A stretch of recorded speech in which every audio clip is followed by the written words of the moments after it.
ಯಾವಾಗಲೂ ಮಾತಾಡಿದ್ರೆ ಅದಕ್ಕೇನು ಅರ್ಥ ಇರೋಲ್ಲ. ನಾನು ಕಾಂಗ್ರೆಸ್ ಪಕ್ಷಕ್ಕೆ ಹೊಸಬ, 5-6 ತಿಂಗಳಾಗಿದೆ. ಚುನಾವಣೆಯಲ್ಲಿ ಗೆದ್ದು ಶಾಸಕನಾಗಿ ಕ್ಷೇತ್ರದ ಕೆಲಸ ಮಾಡಿಕೊಂಡು ಇದ್ದೀವಿ ಅಷ್ಟೇ. ಹಾಗಾಗಿ ನಾನೇನಿಲ್ಲ ಜಾಸ್ತಿ ಮಾತಾಡೋ ಅವಶ್ಯಕತೆ ಇಲ್ಲ. ಭಾಳಷ್ಟು ಜನ ಹಿರಿಯರಿದ್ದಾರೆ ಕಾಂಗ್ರೆಸ್ ಪಕ್ಷದಲ್ಲಿ. ಸರ್ಕಾರ ಚೆನ್ನಾಗಿ ನಡೀತಾ ಇದೆ. ನಮಗೇನು ಯಾವುದೇ ರೀತಿಯ ಅನುದಾನದ ಕೊರತೆ ಕಾಣ್ತಾ ಇಲ್ಲ. ಅಭಿವೃದ್ಧಿ ಕೆಲಸ ಆಗ್ತಾ ಇದೆ. ಹಾಗಾಗಿ ನಾನೇನು ಜಾಸ್ತಿ ಮಾತಾಡೋಕೆ ಹೋಗ್ತಾ ಇಲ್ಲ. ಕಾಂಗ್ರೆಸ್ಸಿಗೆ ಹೊಸಬ್ರು ಅಂತೀರ ಸರ್? ತಾವು ಸೀನಿಯರ್ ಮಾಸ್ಟರ್, ಮೂಲ ತಮ್ಮದು ಕಾಂಗ್ರೆಸ್, ಹಿರಿಯ ಶಾಸಕರು, ಸಚಿವರಾದಂಥರು. ಈಗ ಭಾಳ ವರ್ಷ ಆದಮೇಲೆ ಹೊಸದಾಗ MLA ಆಗಿದ್ದೀನಿ. ಹಾಗಾಗಿ ಗಂಭೀರವಾಗಿದ್ದೀವಿ. ನಮ್ದೇನು ಪಾತ್ರ ಮಾಡಬೇಕು ಅಂತ ತಾವೇನು ಬಯಸ್ತೀರಿ? ನಾನೇನು ಮಾಡಬೇಕು ಅಂತ ಬಯಸ್ತೀನಿ? ಅಲ್ಲ ಸರ್, ಬಿಜೆಪಿಲಿ ಭಾಳ ಆಕ್ಟಿವ್ ಆಗಿದ್ರಿ, ಕಾಂಗ್ರೆಸ್ ಬಂದಮೇಲೆ ಯಾಕೋ ಸೈಲೆಂಟ್ ಆದ್ರಿ ಅಂತ. ಕಾಂಗ್ರೆಸ್ಸಲ್ಲಿ ಈಗ ಕೆಲಸ ಇದೆಯಲ್ಲಣ್ಣ. ಬಿಜೆಪಿಲಿ ಇರಲಿಲ್ಲ ಸರ್? ಏನಿರಲಿಲ್ಲ, MLA ಆಗಿದ್ದಿಲ್ಲ. ಶಾಸಕನಾಗಿ ಜವಾಬ್ದಾರಿ ಜಾಸ್ತಿ ಇದೆ. ಅದಕ್ಕೆ ಭಾಳ ಕೆಲಸ ಮಾಡ್ಕೊಂಡು ಗಂಭೀರವಾಗಿದ್ದೀವಿ. ತಾವೊಬ್ಬರು ಕಾಂಗ್ರೆಸ್ ಶಾಸಕರೇ ಸರ್, ಈ ರೀತಿ ಒಂದು ಸ್ಟೇಟ್ಮೆಂಟ್ ಕೆಲವಷ್ಟು ಶಾಸಕರುಗಳು, ಸಚಿವರುಗಳು 5 ವರ್ಷ ಮುಂದುವರಿತಾರೆ ಸಿದ್ದರಾಮಯ್ಯ ಅಂತಾರೆ. ತಮ್ಮದೇ ಜಿಲ್ಲೆಯ ಶಾಸಕರುಗಳು ಬಾಲಕೃಷ್ಣ ಆಗಿರ್ಬೋದು, ಇಕ್ಬಾಲ್ ಹುಸೇನ್, ಒಂದ್ಸಲ ಅವ್ರು ಆಗಬೇಕು ಅಂತ ಇನ್ನು 3 ತಿಂಗಳಲ್ಲಿ CM ಆಗ್ತಾರೆ. ಪಕ್ಷದ ಅಧ್ಯಕ್ಷರು, ನಮ್ಮ ಉಪಮುಖ್ಯಮಂತ್ರಿಗಳು ಶಿವಕುಮಾರ್ ಅವರು ಹೇಳಿದ್ದಾರೆ, ಪಕ್ಷದಲ್ಲಿ ಯಾವುದೇ ರೀತಿ ಗೊಂದಲ ಇಲ್ಲ ಅಂತ. ಮೊನ್ನೆ KRSದಲ್ಲಿ ಮುಖ್ಯಮಂತ್ರಿ ಉಪಮುಖ್ಯಮಂತ್ರಿಗಳು ಕೈ ಹಿಡ್ಕೊಂಡು ನಮ್ಮಲ್ಲಿ ಏನೂ ಭಿನ್ನಾಭಿಪ್ರಾಯ ಇಲ್ಲ ಅಂತ ಹೇಳಿದ್ದಾರೆ. ಮತ್ತು ನಾವ್ಯಾಕೆ ಭಿನ್ನಾಭಿಪ್ರಾಯ ಸೃಷ್ಟಿ ಮಾಡಬೇಕು? ಈಗ ಆ ಥರ ಏನಾದ್ರು ಅವಕಾಶ ಬಂದು ಬದಲಾವಣೆ ಆಗೋದಾದರೆ ಶಿವಕುಮಾರ್ ಆಗಲಿ ಅಂತೇಳಿ ನಮ್ಮದು ಅಭಿಪ್ರಾಯ. ಹಾಗಾಗಿ ಆ ಸಂದರ್ಭ ಇನ್ನೂ ಬಂದಿಲ್ಲ ಅಂತ ಅನಿಸ್ತಾ ಇದೆ. ನೋಡೋಣ ಮುಂದೆ. ತಮ್ಮ ಈ ರೀತಿಯ ಒಂದು ಬದ್ಧತೆ ಬೇರೆ ಸಚಿವರುಗಳಿಗೆ, ಶಾಸಕರುಗಳಿಗೆ ಇಲ್ವಾ ಸರ್?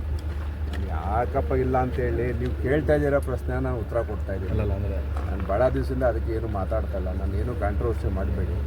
ಅವ್ರಿಗೆ ಹೇಳಿ, ಅವ್ರು ಏನಾದ್ರು ಹೇಳಿದಾಗ ಮುಂದೆ ನೋಡೋಣ. ಈಗ ಹಿರಿಯ ನಾಯಕರು ಹೇಳ್ತಾರೆ ಹೈಕಮಾಂಡ್ ತೀರ್ಮಾನ ಮಾಡುತ್ತೆ ಅಂತಾರೆ, ಹಿರಿಯ ಶಾಸಕರುಗಳು ಹೇಳ್ತಾರೆ ಶಾಸಕರದೇ ಇಲ್ಲಿ ತೀರ್ಮಾನ, ಹೈಕಮಾಂಡ್ ಯಾಕೆ ಒತ್ತಡ ಹೇಳೋದು ಅಂತಾರೆ. ಹೀಗಾಗಿ ನಾವು ಯಾಕೆ ಗೊಂದಲಸಿ ಹಾಕೋಬೇಕು? ತೀರ್ಮಾನ ಮಾಡೋ ಸಂದರ್ಭ ಬಂದಾಗ, ಅಂಥ ವಿಶೇಷ ಸನ್ನಿವೇಶ ಬಂದಾಗ ತೀರ್ಮಾನ ಮಾಡ್ತೀವಿ. DK ಶಿವಕುಮಾರ್ CM ಆಗೋ ವಿಚಾರವಾಗಿ ತಮ್ಮ ಸ್ಟ್ಯಾಂಡ್ ಏನು ಸರ್? ಎಲ್ಲರೂ ಆಗಬೇಕು ಅಂತ ಬಯಸ್ತಾ ಇದ್ದಾರೆ, ನಾವು ಕೂಡ ಆಗಬೇಕು ಅಂತ ಬಯಸ್ತೀವಿ. ಆದರೆ ಯಾವಾಗ ಏನು ಅನ್ನೋದನ್ನು ಪಕ್ಷ ವರಿಷ್ಠರು ತೀರ್ಮಾನ ಮಾಡಬೇಕು. ಸೆಪ್ಟೆಂಬರಲ್ಲಿ ಕ್ರಾಂತಿ ಆಗುತ್ತೆ ಅನ್ನೋ ಒಂದು ಮಾತು ಕೇಳಿ ಬಂದಿತ್ತು. ಅವಾಗ ಏನಾದ್ರು ಹಾಕ್ತಾರಾ ಏನು ಅಂತ?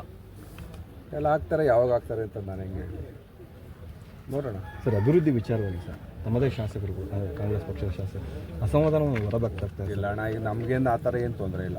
ಅಂದರೆ ಸಿಕ್ಕಿದೆಯಾ ಸರ್? ನಮಗೇನು ತೊಂದರೆ ಇಲ್ಲ. ಬಾಲಕೃಷ್ಣ ಅವರು ಹೇಳ್ತಾರೆ ಸರ್, DK ಶಿವಕುಮಾರ್ ಆಶೀರ್ವಾದ ಇದೆ, ನನಗೆ ಯಾವುದೇ ರೀತಿ ಅನುದಾನ ಕೊಡ್ತಾರೆ. ನಿಮಗೆ ಯಾರು ಆಶೀರ್ವಾದ ಇದೆ ಸರ್? ನಮಗೇನು ಮೊದಲೇ ನಾನು ಬರೋದಕ್ಕೂ ಒಂದಷ್ಟು ದುಡ್ಡುಗಳು ಬಂದಿದ್ದು, ಕೆಲಸ ಮಾಡಿಸ್ತಾ ಇದ್ದೀವಿ. ಏನು ತೊಂದರೆ ಇಲ್ಲ. ಅಂದರೆ ಅನುದಾನ ಸಿಗ್ತಾ ಇದೆ ಸರ್? ಏನು ತೊಂದರೆ ಇಲ್ಲ ರೀ. ಬೇಕಾದ್ರೆ ಹೋಗಿ ರಿಕ್ವೆಸ್ಟ್ ಮಾಡಿ ಮಂತ್ರಿಗಳ ಹತ್ರ, ಮುಖ್ಯಮಂತ್ರಿಗಳ ಹತ್ರ, ಉಪಮುಖ್ಯಮಂತ್ರಿಗಳ ಹತ್ರ ತರ್ತೀವಿ. ಸ್ವಲ್ಪ ಇರ್ತದೆ, ಸಾಮಾನ್ಯವಾಗಿ ಹಣದ ಮುಗ್ಗಟ್ಟು ಇರ್ತದೆ, ನಡೀತಾ ಇದೆ, ಏನು ಪ್ರಾಬ್ಲಮ್. ಅಂದರೆ ಯೋಗೇಶ್ವರ್ ಅವ್ರಿಗೆ ಸಿಗ್ತಿರೋ ಸ್ಪಂದನೆ ಬೇರೆ ಶಾಸಕರಿಗೆ ಸಿಗ್ತಿದೆ? ಯಾಕಪ್ಪ ಸಮಸ್ಯೆ ಕ್ರಿಯೇಟ್ ಮಾಡ್ತೀರಾ? ಅಲ್ಲ ಸರ್, ಅಂದರೆ ತಮ್ಮ ಶಾಸಕರು ಹೇಳ್ತಾರೆ ಒಂದು ಚರಂಡಿಗೂ ದುಡ್ಡಿಲ್ಲ ಅಂತ ಹೇಳ್ತಾರೆ. ನಿಮ್ಮ ಏನೂ ಇಲ್ಲ ಅಣ್ಣ, ಏನಿಲ್ಲ. ಈಗ ನಮ್ಗೆ ನೀರಾವರಿ ಇಲಾಖೆ ಅಂತ ಸಾಕಷ್ಟು ಅನುದಾನ ಬಿಡುಗಡೆ ಮಾಡಿದ್ದಾರೆ.